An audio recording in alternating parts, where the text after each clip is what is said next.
So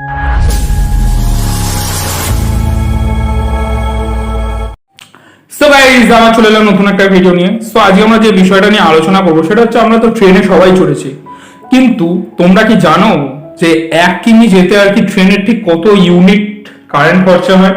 তাতে কি ট্রেনের আদেও লাভ হয় নাকি তাদের লোকসান হয়? সেটা কি তোমরা কখনো ভেবে দেখেছো? সো সেটা যদি না জেনে থাকো, ভিডিওটা পুরোটা দেখার অনুরোধ রইল। সো ভারতীয় গণপরিবহনের সব থেকে বড় মাধ্যম কিন্তু হচ্ছে এই রেল, এবং বর্তমান সময় প্রায় কোটি কোটি মানুষ নির্ভরশীল এই রেলের ওপরই। তো রেল দেশের বিভিন্ন কোনায় কোনায় পৌঁছে গিয়েছে, এবং এখনো পর্যন্ত কিন্তু রেল লাইনের বিস্তার ঘটানো হচ্ছে এবং রেলপথের বিস্তার ঘটানো হচ্ছে। তো ভারতীয় রেলে এমন অনেক আননোন ফ্যাক্ট রয়েছে যেটা আমরা তোমাদের সামনে তুলে ধরার চেষ্টা করি। সো তেমন একটা ফ্যাক্ট হচ্ছে এইটাই যে প্রতিদিন তো প্রায় 8,000 রেল স্টেশন থেকে 12,000-এর বেশি ট্রেন বিভিন্ন জায়গায় রুটে চলে থাকে, কিন্তু ম্যাক্সিমাম রুটেই কিন্তু চলে ইলেকট্রিক ট্রেন। সো স্বাভাবিকভাবে এই একটা প্রশ্ন তো উঠতেই পারে যে এই যে রেল, সেটা 1 কিলোমিটার যেতে কত ইউনিট বিদ্যুৎ খরচ হয়? সো ডিজেলের ট্রেন চালালে যেহেতু বেশি খরচ হয়, সেই কারণে কিন্তু অধিকাংশ বেশি ট্রেন আর কি বিদ্যুতে চালানো হয়।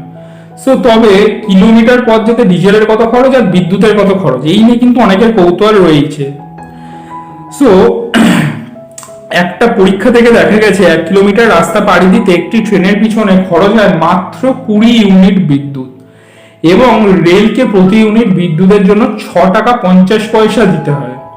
সুতরাং 1 কিলোমিটার যেতে খরচ হয় মাত্র 130 টাকা। উল্টো দিকে একটা ডিজেল ইঞ্জিনের ট্রেন চালাতে 1 কিলোমিটার যেতে খরচ হয় 3.5 থেকে 4 লিটার ডিজেল, যার দাম প্রায় 350 থেকে 400 টাকা। তাই ডিজেলের চেয়ে কিন্তু বিদ্যুতে ট্রেন চালানো অনেকটা সস্তা। এই কারণে রেলওয়ে দ্রুত সব জায়গায় কিন্তু এই বিদ্যুতায়ন করা হচ্ছে, এবং পরিবেশ দূষণ কমাতেও কিন্তু এই ডিজেলের থেকে ইলেকট্রিক বেশি সাহায্য করে, এবং ডিজেলের চেয়ে বিদ্যুৎ মাধ্যম অনেক বেশি সস্তা, যার ফলে ভারতীয় রেলের অনেকটাই কিন্তু প্রফিট হয়। সেই কারণে কিন্তু ডিজেল ইঞ্জিনের বদলে এখন ইলেকট্রিক ইঞ্জিন চালানো হচ্ছে, এবং ডিজেল চালিত ইঞ্জিনের থেকে ইলেকট্রিকের ইঞ্জিনের কিন্তু গতিবেগও খুব বেশি হয়।